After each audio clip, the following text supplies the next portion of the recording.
జలుబు అనేది అది జనరల్గా వైరల్ కండిషన్, అది రెస్పిరేటరీ ట్రాక్ట్ ఇన్ఫెక్షన్.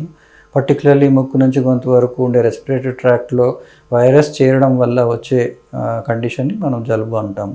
సో ఈ జలుబు అనేది వైరస్ వల్ల కనుక జనరల్లీ వైరస్కి యాంటీబయాటిక్స్ అనేటివి పెద్ద ఉపయోగం లేదు.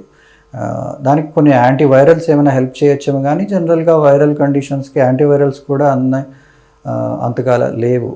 సో ఒక రకంగా వైరస్ అనేది స్పాంటేనియస్గా న్యాచురల్గా బాడీ రెసిస్టెన్స్ కానీ ఇమ్యూనిటీ పవర్తో తగ్గే కండిషన్. ఎవరికైతే ఇమ్యూనిటీ బాగుంటుందో, ఎవరైతే అదర్వైజ్ హెల్తీగా ఉంటారో అట్లాంటి వాళ్ళలో వైరస్లు టెంపరీగా ఇన్ఫెక్షన్ కలిగజేసినా కూడా అది మెల్లిమెల్లిగా బాడీ ఇమ్యూనిటీ అనేది దాన్ని కంట్రోల్ చేసే అవకాశం ఉంటుంది. అందుకే అది ఒక వారం రోజుల్లో జనరల్గా తగ్గిపోయే అవకాశాలు బాగా ఉంటాయి. ఎవరికైతే అట్లాంటి రెసిస్టెన్స్ పవర్ తక్కువ ఉండి ఇమ్యూనిటీ తక్కువగా ఉంటుందో, ఎవరికైతే ప్రీ ఎగ్జిస్టింగ్ లంగ్ ప్రాబ్లమ్స్ ఉంటాయో అట్లాంటి వాళ్ళలో అది కొంతవరకు కంటిన్యూ అవ్వచ్చు ఆర్ ఎక్స్ట్రా ఇంకా ఎక్కువ రోజులు ఉండొచ్చు. దానివల్ల దట్ మే అట్రాక్ట్ కొత్తగా బ్యాక్టీరియల్ ఇన్ఫెక్షన్స్ని కలుగజేయవచ్చు. సో ఎందుకంటే వైరస్ వల్ల డ్యామేజ్ అయిన రెస్పిరేటరీ ట్రాక్ట్లోకి బ్యాక్టీరియా అనేది చేరే ప్రమాదం ఈజీగా ఉంటుంది. సో అట్లాంటి వాళ్ళలో ఎవరికైతే ఆ బ్యాక్టీరియల్ ఇన్ఫెక్షన్, సూపర్ ఇన్ఫెక్షన్ అనేది వచ్చిందో అట్లాంటి వాళ్ళలో మాత్రమే యాంటీబయాటిక్స్ అనేటివి మనకి హెల్ప్ చేయొచ్చు. యాంటీబయాటిక్స్ అనేటివి బ్యాక్టీరియాకి అగేన్స్ట్గా వాడే మందులు. సో ఆ బ్యాక్టీరియాని చంపడానికి వాడే మందులు. సో అట్లాంటిది మనం మామూలుగా వైరల్ ఇన్ఫెక్షన్స్లో యాంటీబయాటిక్స్ వాడడం అనేది యూజ్లెస్. సో దానివల్ల మనకి ఉపయోగం ఏమి ఉండదు. ఇంకా చెప్పాలంటే దాన్ని వాడడం వల్ల మాటిమాటికి తీసుకోవడం వల్ల ఈ బ్యాక్టీరియా ఏవైతే నార్మల్గా ఉంటాయో మన బాడీలో కానీ మన రెస్పిరేటరీ ట్రాక్ట్లో కానీ, సో అవి రెసిస్టెన్స్ డెవలప్ చేసుకునే అవకాశం ఉంటుంది.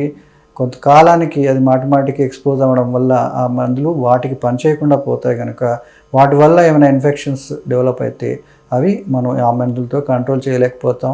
దానికంటే మోర్ పొటెంట్ యాంటీబయాటిక్స్ వాడాల్సిన అవసరం పడుతుంది. సో అలా యాంటీబయాటిక్స్ వాడకం వల్ల మనం తెలియకుండానే ఆ బ్యాక్టీరియా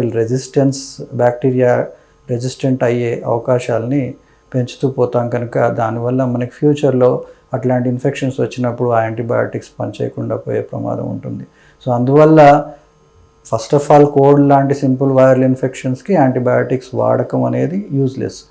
సో అట్లాంటి వాడకపోవడమే మంచిది. అండ్ రెండవది, ఎప్పుడైతే మనకి ఆ వైరస్ నుంచి బ్యాక్టీరియల్ ఇన్ఫెక్షన్కి కన్వర్ట్ అవుతుందో అట్లాంటి పరిస్థితుల్లో ఎవరైనా డాక్టర్ సలహాతో అది ఎంతవరకు బ్యాక్టీరియల్ ఇన్ఫెక్షన్ అయ్యే అవకాశం ఉంది, అవసరమైతే కొన్ని పరీక్షలు చేసి దానికి ఏది మోర్ సూటబుల్ రీజనబుల్ యాంటీబయాటిక్ ఏంటి అనేది మనం దాని ప్రకారంగా ఓన్లీ డాక్టర్స్ అడ్వైస్ ప్రకారమే తీసుకోవాలి. యాక్చువల్లీ యాంటీబయాటిక్స్ వాళ్ళు ఈవెన్ ఫార్మసీలో అయినా కూడా అవి వితౌట్ డాక్టర్స్ ప్రిస్క్రిప్షన్ అనేది అవి యాంటీబయాటిక్స్ ప్రొవైడ్ చేయకూడదు.